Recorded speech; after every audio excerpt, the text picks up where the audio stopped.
చివరి గడియ ఇదే, చివరి ఘడియ ఇదే, చివరి ఘడియ ఇదే, చివరి ఘడియ ఇదే, ఈ లోకానికి అంతిమ ఘడియ ఇదే, ఈ లోకానికి అంతిమ ఘడియ ఇదే, ప్రమాద ఘడియ ఇదే, ప్రపంచమంతా మేల్కొనే చివరి గడియ ఇదే, ప్రపంచమంతా మేల్కొనే చివరి గడియ ఇదే, చివరి గడియ ఇదే, చివరి గడియ ఇదే, చివరి గడియ ఇదే.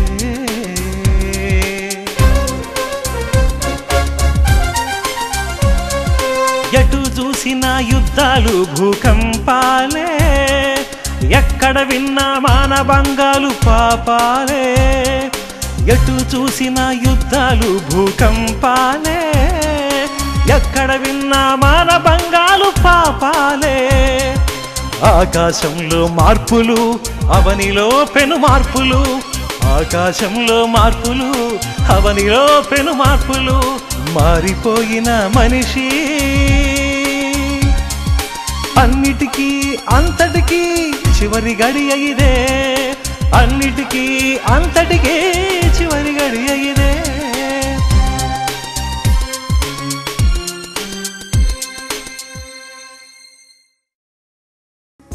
ప్రభునందు చివరి గడియ శ్రోతలకు మా హృదయపూర్వక వందనాలు.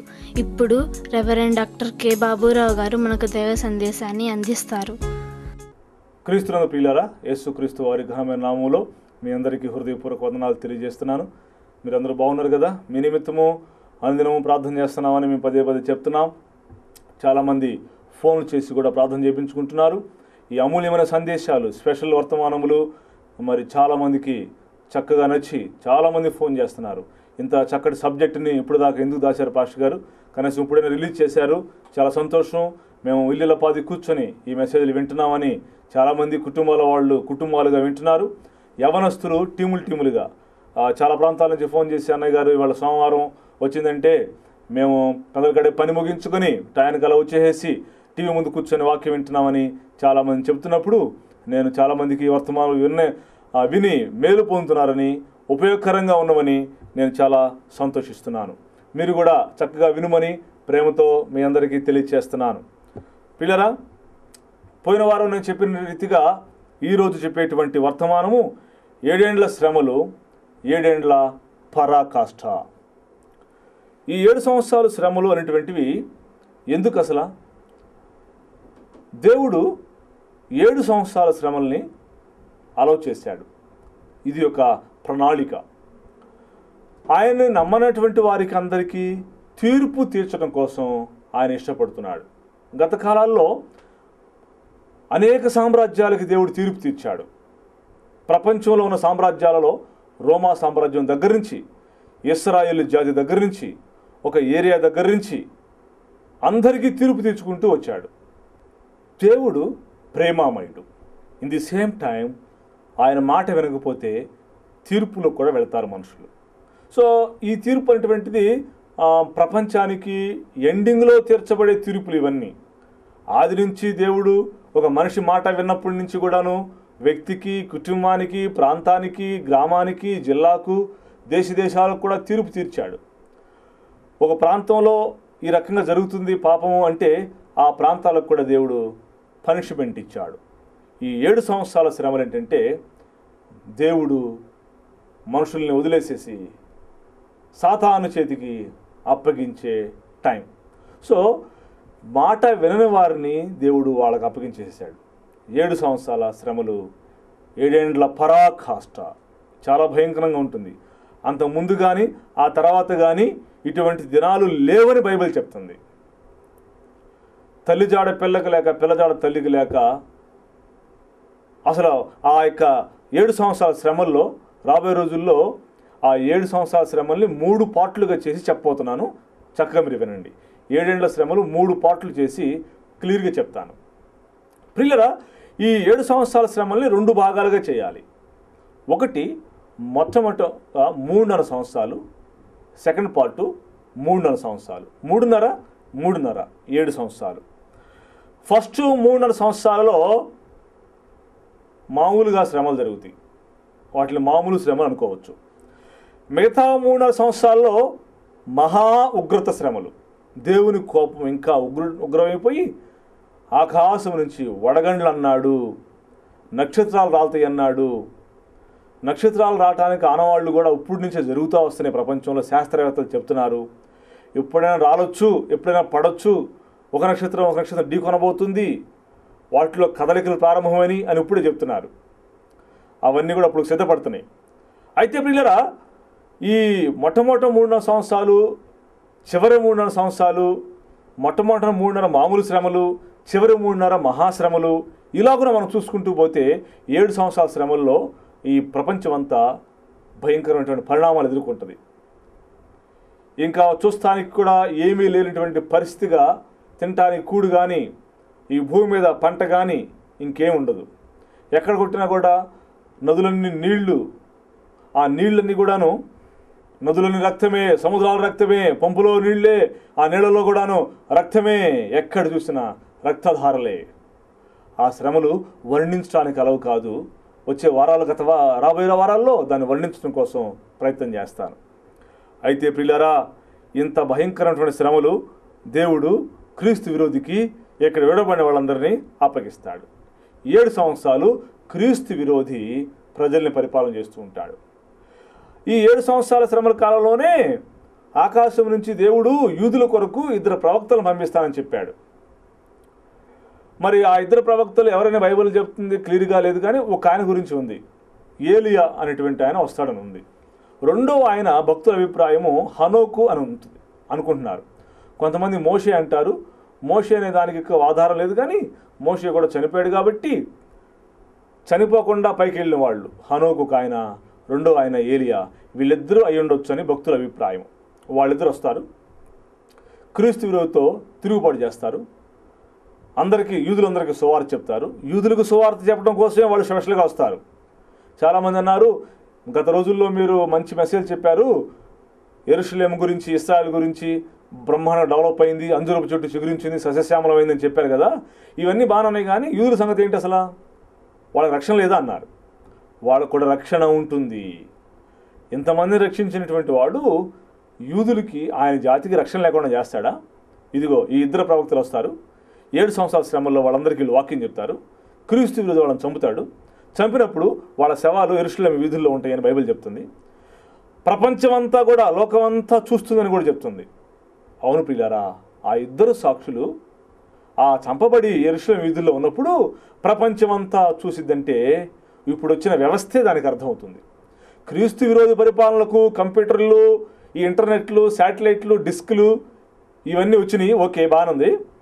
ఆ 2 మనుషుల్ని అనుకునేవాళ్ళం గత రోజుల్లో. ఆ 2 మనుషులు శవాలు యెరూషలేము వీధుల్లో పడి ఉంటే ప్రపంచం అంతా చూస్తే, లోకమంతా చూస్తా అని చెప్పాడు ప్రభు, ఎలా చూస్తారా అని గత రోజులు అనుకునేవాళ్ళు. ఇప్పుడు క్లియర్ అయిపోయింది. వచ్చిన వ్యవస్థ, పెరిగిన టెక్నాలజీని బట్టి ఆ 2 వ్యక్తులు ఆ యెరూషలేము వీధుల్లో ఉండగా లోకమంతా చూస్తుంది. లోకమంతా చూస్తూ ఉండగా వాళ్ళు చనిపోయిన తర్వాత దేవుడు ఆత్మ వాళ్ళలో ప్రవేశించి వాళ్ళు అలాగున 2 పైకి పరలోకం వెళ్ళిపోతారు. 7 సంవత్సరాల్లో జరిగేటువంటి పరిణామాలు చెప్తున్నాను ప్రియులారా. అది యాకోబుకు శ్రమ కాలమనందు బైబిల్లో. యాకోబు శ్రమ అయినా కూడాను తర్వాత యాకోబు పరలోకంలో సుఖిస్తాడు. యాకోబు వంశస్థులే కదా రేపు అక్కడ 12 మంది సింహాసనాలు వేసుకొని పరలోకంలో కూర్చున్నారు కదా. రేపు మళ్ళా వచ్చి 12 మంది ఈ భూమి మీద పరిపాలన చేయబోతున్నారు. దావీదు వంశస్థులు పరిపాలన చేయబోతున్నారు. యాకోబు వంశస్థులు పరిపాలన చేయబోతున్నారు. ఆ పరిపాలనలో నువ్వు కూడా ఉంటావు. 1000 ఏండ్ల పరిపాలనలో నువ్వు కూడా ఈ లోకాన్ని పరిపాలన చేస్తావు. అయితే ప్రియులారా, 7 సంవత్సరాల శ్రమల కాలంలో 7 ముద్రలు, 7 బోరలు, 7 పాత్రలు కుమ్మరించబడతాయి, ఊదబడతాయి, విప్పబడతాయి. ఒక్కొక్క బోర ఊదినప్పుడు, ఒక్కొక్క ముద్ర ఉపయోగించినప్పుడు, ఒక్కొక్క పాత్ర కుమ్మరించబడినప్పుడు భూమి మీదకి ఎలాంటి పరిణామాలు ఉంటాయో అవి మనం ఒక్కొక్కటి ఒక్కొక్క మెసేజ్గా చెప్పుకుందాం. ఇప్పుడు చెప్పుకుంటే టైం కుదరదు కాబట్టి ఒక్కొక్కటి ఒక్కొక్క మెసేజ్ రాబోయే రోజుల్లో చెప్తాను. ఇదే దేవుని యొక్క ఉగ్రత, 7 సంవత్సరాలు పరాకాష్ట. మనకు కాదండి, మనకి కాదు, ఇక్కడ విడవబడినటువంటి జాతుల వారికి భయంకరమైన శ్రమ పడుతుంటారు. ఇదే శ్రమ, ఇదే కంటిన్యూషన్ వాళ్ళకి. మరి వాళ్ళు వెళ్ళేది రేపు నరకమే కదా. విడవబడిన వాళ్ళు 7 సంవత్సరాలకి శ్రమ పడిన తర్వాత నెక్స్ట్ వాళ్ళు వెళ్ళేది నరకం. 7 సంవత్సరాలే భయంకరంగా ఉందనుకుంటే నరకంలో ఇంకా భయంకరంగా ఉంటుంది. అంటే నరకానికి వెళ్ళే ముందు ఎలా ఉంటుందో 7 సంవత్సరాలు ఇక్కడే వాళ్ళు టేస్ట్ చేస్తారు. మనం పరలోకానికి వెళ్ళే ముందు పరలోకం ఎలా ఉంటుందో మధ్యాకాశంలో 7 సంవత్సరాలు టేస్ట్ చేపిస్తాడు దేవుడు. అప్పుడు పరలోకం పంపిస్తాడు, వీళ్ళని నరకానికి పంపిస్తాడు. ముందే ఒక లెసన్, 7 సంవత్సరాల పరాకాష్ట. పిల్లరా, తట్టుకోలేటువంటి శ్రమ. అయితే అది భూమి ఎంత దహించుకుపోయే దినమని బైబిల్ చెప్తుంది. గత రోజులో నేను చెప్పాను, ఒక ప్రపంచ యుద్ధం జరగబోతుంది యెరూషలేములో. ప్రపంచం అంతా పాల్గొంటుంది. అదే 3వ ప్రపంచ యుద్ధం. ఎప్పుడంటే ఆ డోమ్ ఆఫ్ ద రాక్ను పడవేసినప్పుడు, ఒక 3వ ప్రపంచ యుద్ధం ముట్టుకున్నప్పుడు భయంకరంగా కొట్టుకుంటారు. ప్రపంచం అంతా పాల్గొంటుంది. క్రీస్తు విరోధి వచ్చి ఆపుతాడు. ఆపినప్పుడు వెంటనే ప్రభు వస్తాడు, మందిరం కట్టేస్తారు, ప్రభు వస్తాడు.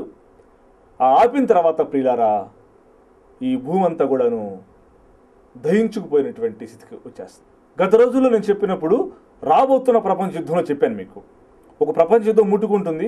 యెరూషలేము మందిరం కట్టే దగ్గర ప్రపంచ యుద్ధం ముట్టుకొని అన్ని దేశాలు పాల్గొని యుద్ధం చేసుకుంటారు. క్రీస్తు వచ్చి సడన్గా ఆపుతాడు.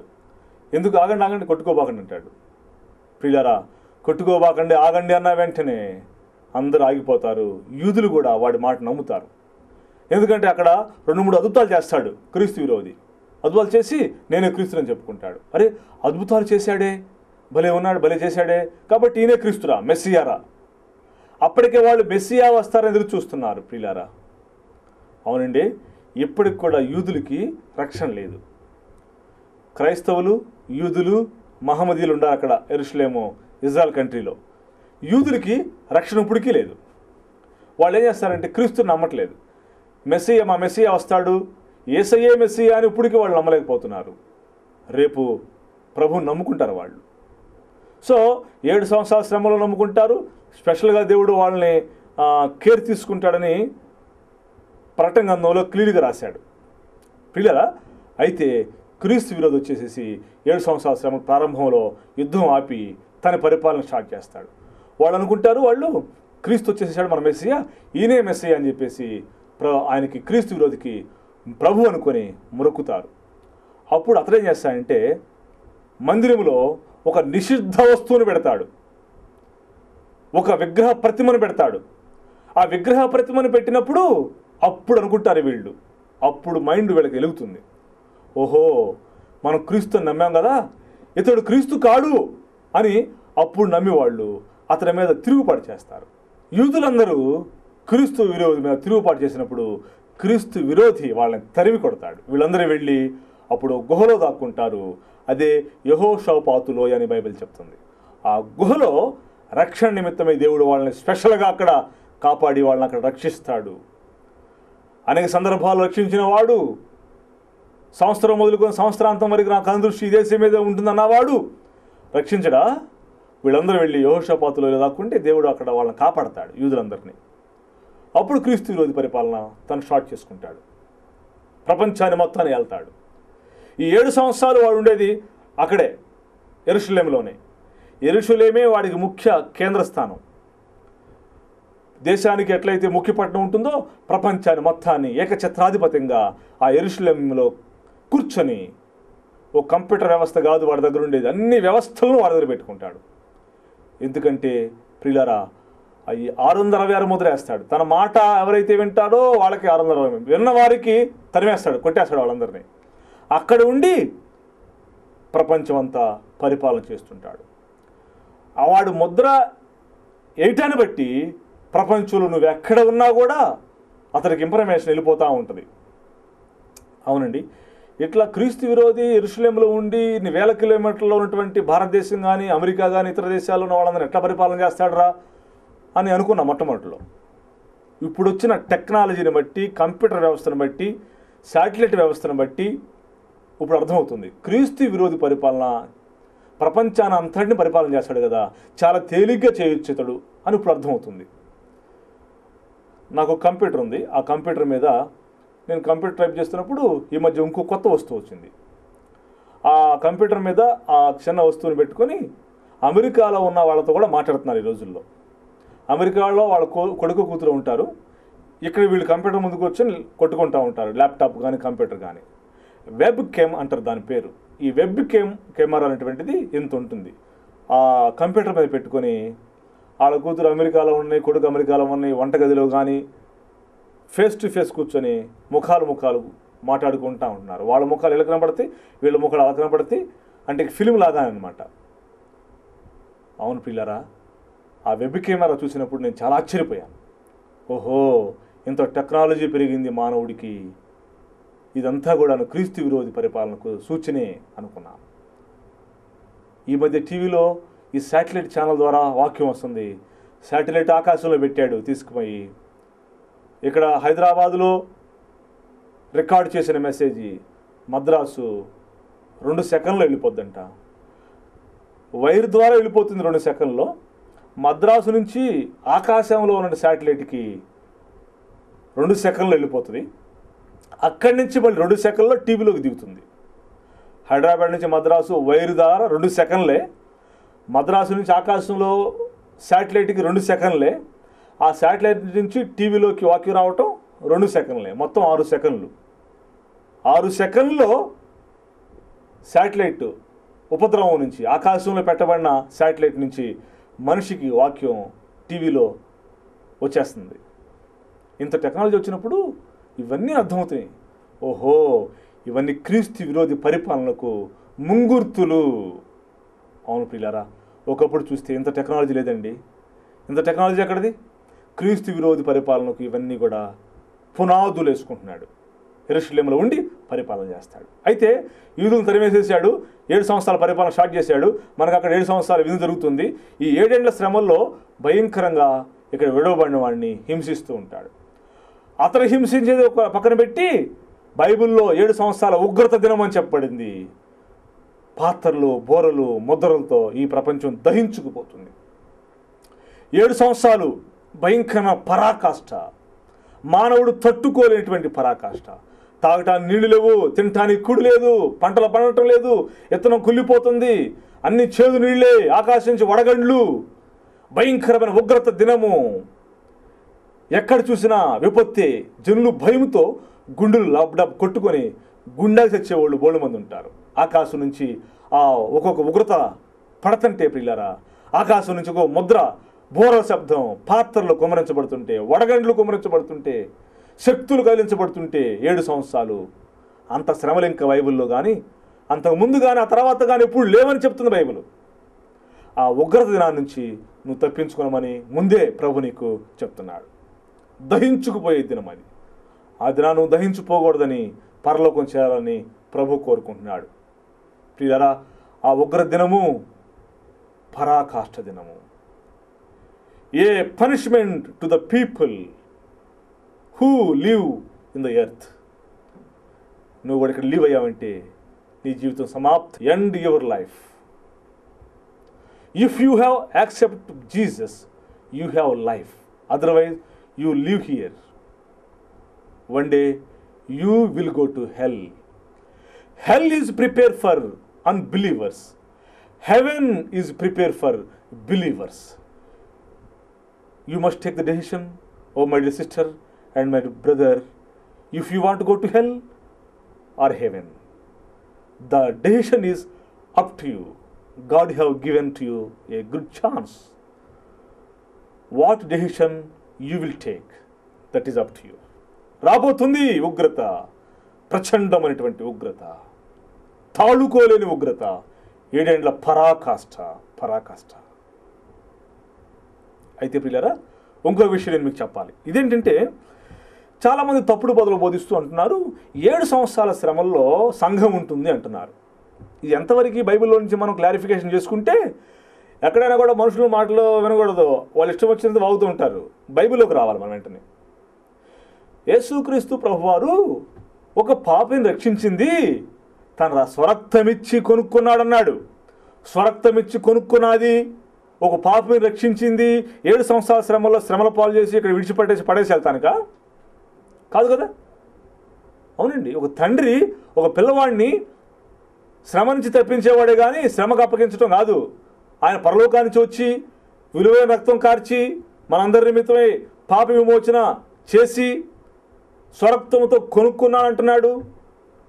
ఇట్లా చేసినవాడు పోతూ 7 ఏళ్ల శ్రమల్లో పడేసిపోతాడా మనల్ని? అందుకొని రక్షించుకున్నాడా? కాదు. దీన్ని బట్టి మనకు అర్థమవుతుందంటే 7 సంవత్సరాల శ్రమల్లో సంఘం ఉండదు. ఇంకో విషయం ఏంటంటే సంఘం శ్రమల గుండా వెళుతుంది. ఉదాహరణకి ఇప్పుడున్న సంఘం శ్రమల పాలవుతుంది. ఇప్పుడు కొడుతున్నారు, తిడుతున్నారు, పాస్టర్లను చంపుతున్నారు, సువార్త సరిగా చెప్పనివ్వట్లేదు, ఇష్టం వచ్చినట్టుగా ఉంది ఇప్పుడు ప్రపంచం. చాలామంది శ్రమ పడుతున్నారు. అంటే సంఘం శ్రమల గుండా వెళుతుంది. The church is going in to pressures. ఇక్కడ ప్రెజర్ పడి రేపు 7 సంవత్సరాల్లో కూడా ఒత్తిడి పడితే ఇంకా విశ్వాసులు రక్షించబడిన దానికి అవిశ్వాసులు ఇక్కడ విడవబడిన దానికి ఇద్దరికీ తేడా ఏముంది?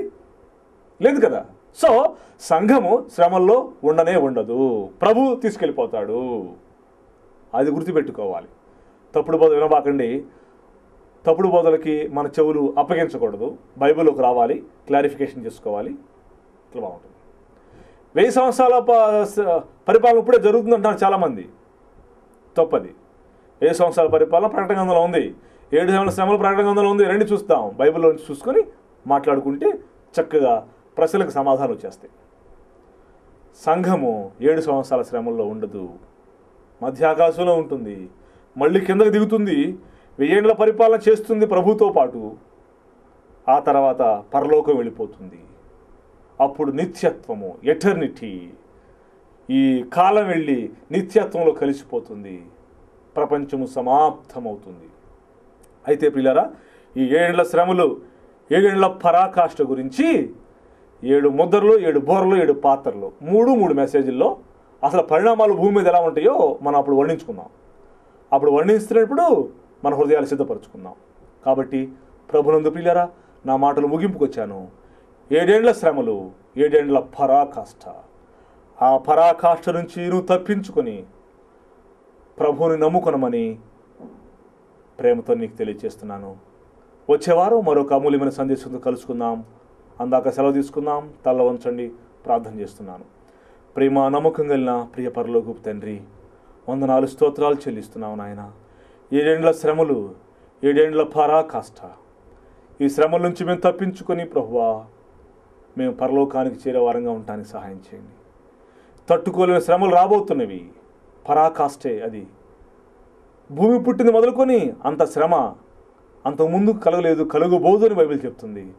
ఆ మహాశ్రమల నుంచి బిడ్డలు తప్పించబడి పరలోకానికి వారసులు అవ్వాలని మేము మనసారా కోరుకొని వీరి గురించి ప్రార్థన చేస్తున్నాం నాయన. ఇప్పటికే 12 అమూల్యమైన స్పెషల్ మెసేజ్లు ప్రజలు విన్నారు నాయన, విని మేలు పొందారు. ఇంకా రాబోతున్న మిగిలినటువంటి అమూల్యమైన సందేశాలు కూడా విని ఆధ్యాత్మికంగా మేలు పొందడానికి సహాయం చేయమని, బిడ్డలందరూ నిండారుగా దీవించమని, ఆస్వాదించమని యేసు నామమున ప్రార్థిస్తున్నాము తండ్రి. ఆమేన్. మన తండ్రి అయిన దేవుని యొక్క ప్రేమ, రక్షకుడైన యేసుక్రీస్తు వారి యొక్క కృప, పరిశుద్ధాత్మ దేవుని యొక్క సన్నిధి సహవాసము మా బిడ్డలందరితో సదాకాలము తోడై ఉండునుగాక. ఆమేన్. ఆమేన్. ప్రియులారా, మీ వాక్యం విన్న మీ అందరికీ వందనాలు, శుభాలు తెలియజేస్తున్నాను. మరొక విషయం మీకు చెప్పాలని మీ ముందుకు వచ్చాను. ఈ సువార్త విని చాలామంది మేలు పొందుతున్నారు. ఈ స్పెషల్ వర్తమానాలు చాలామందికి మేలుకరంగా ఉన్నవి. ఈ వర్తమానాల కొరకు మీరు ఆర్థికంగా సహాయం చేయాలని ఆలోచన కలిగి ఉన్నట్లయితే నన్ను వ్యక్తిగతంగా మీరు సంప్రదించండి. ఈ స్క్రీన్ మీద కనబడుతున్న నా ఫోన్ నెంబర్కి మీరు ఫోన్ చేసినట్లయితే నాతో మాట్లాడవచ్చు. ఈ టీవీ వర్తమానములకు చాలా ఖర్చు అవుతుంది. మీ వంతుగా మీరు కూడా సహాయం చేయమని మరి ప్రేమతో నేను మీకు తెలియజేస్తున్నాను. మీ ప్రాంతాలలో ఈ వర్తమానములు వినిపించాలని మీకు ఆశ కలిగినట్లయితే మాతో సంప్రదించండి. మీ ప్రాంతాలలో మీటింగ్స్ కొరకు వచ్చి ఈ స్పెషల్ మెసేజ్లను అందించడానికి మేము సిద్ధంగా ఉన్నాం. ఈ ఫోన్ నెంబర్కి మీరు ఫోన్ చేసి నాతో కాంటాక్ట్ అవ్వవలసిందిగా ప్రేమతో తెలియజేస్తున్నాను. మీ అందరికీ వందనాలు. May God bless you.